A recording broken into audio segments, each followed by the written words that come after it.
All That You Are, I knew that I wanted to separate ourselves from a lot of the heavy records that were coming out. I wanted to make a record.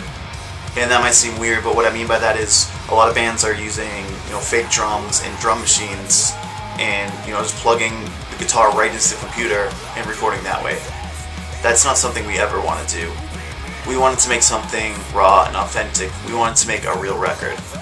And that's a big part of why we chose to work with Dean, because he had the knowledge and the equipment to give us a sound that we wanted and make it sound awesome. Because we had a meeting with Dean before we went to do the CD, and pretty much talk to him about I didn't want to use triggers, I didn't want to use any sampled drum sounds or anything like that. I just wanted it to be me, and if there was a little bit kind of sloppiness here or there, or well, not necessarily sloppiness, but it just sounded like it was a little kind of in and out of the click or whatever it was. I just kind of wanted to leave it and let it sound human, let it sound real, and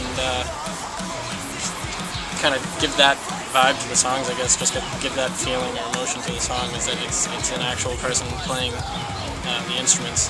For the EP that we did, I just had one thing, one drum set and one specific set of cymbals. And this album, I got to, I had a bunch of different options.